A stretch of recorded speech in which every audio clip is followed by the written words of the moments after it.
So this is Lazarus here, man, and I wanted to share this message that with it's for the guys, it's for the men, man, and I know in particular it's hard to sometimes get that empathy from others from the things that we're going through because most people may not understand, kind of the inner workings of a man, and a lot of times we are seen as the protectors and being strong, and so sometimes it's hard for us to um, open up and be transparent with other people and then express what's going on in our hearts and our minds.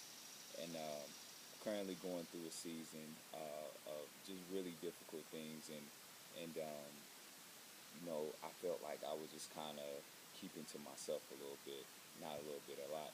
Um, and so during this time, I kept asking myself, man, why is it so hard to pray to God during this time? Why is it so hard to why is it that I'm resisting going to the Lord or reading the Word? And so I kind of forced myself to realize um, that really the short version of it is that I don't know God enough to trust Him, right? And that's my own doing. Um, and the only way we really get to know God is through His Word, through quiet time and meditation, and through spending time with others who believe in God as well, to get to know His attributes, to see how He's working in other people's lives, to read how He's worked in the lives of those who He mentioned in the Bible. And so with that, I started to force myself to, like, I want to read. I want to spend time getting to know Him again. And so I started in Psalms. And from Psalms, I kind of was just, I don't know, people say God led me. I don't know if God led me or not. I'm not.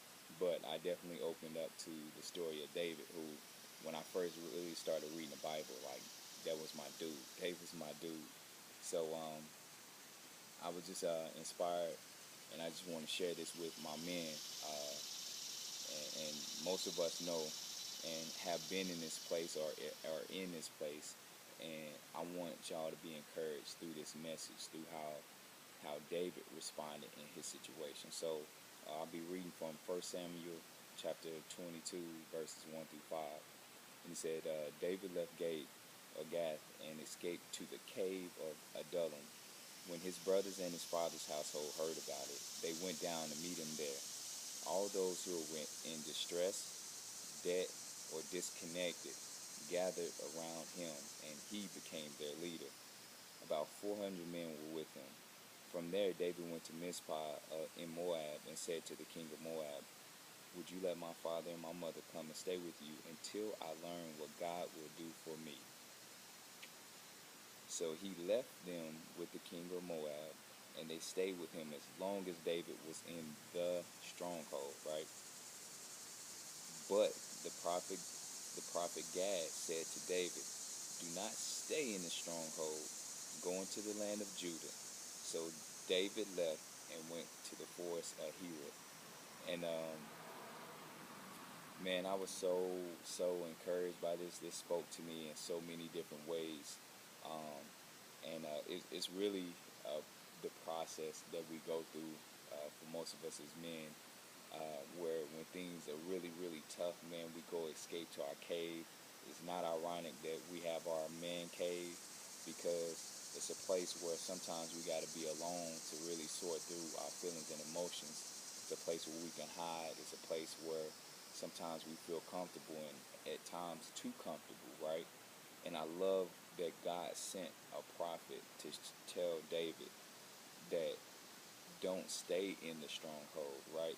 He didn't say it's bad for you to be in a stronghold. He just said don't stay in it. So guys, it's okay to go in your cave, but you gotta come out. You gotta come out and resume your rightful role as husbands and fathers and employees and entrepreneurs and leaders, right? So this is that message, man, and I want those guys who feel in distress, who feel like they're in debt, like they owe so many people, not just financially, but just maybe you're responsible for a lot of people. A lot of people, you feel like you owe them, or those guys are just feeling disconnected. Like, I don't know up from down. This message is for you. So I want us to be encouraged as men that it's okay for us to be in the cave individually, but it's better. It makes the process better when we have other people around us who may feel the same way we do, but we know that God is telling us not to stay in the cave, that we must get out and resume. And one of the biggest things that we should do while we're in our cave moment is not to feel sorry for ourselves, not to feel comfortable in that darkness and that coldness, but for us to be seeking. We know God has something for us, right? We know He's always with us. We have to be willing to be patient enough to, like David said, to learn what God will do for me. Not if God does this. He said, I want to learn what God will do for me. That's huge, fellas. And while we're waiting, while we're learning, waiting to see what God is going to do for us, we need to resume our responsibilities. All right? So, man, be encouraged during this time. Um, I definitely feel strengthened because of this. Um, it may not change my circumstances, right? But it does change the fact that I know God is with me. Regardless of how I feel, the truth is God is always with us. So with that being said, fellas, man, if you feeling this way, if you one of these brothers is in this time or you've been in this time, please share this message, all right? Please share this message, pass it forward, because there's a bunch of us out here that needs to hear this, all right? So this is Lazarus coming to you, reminding you to beat the odds.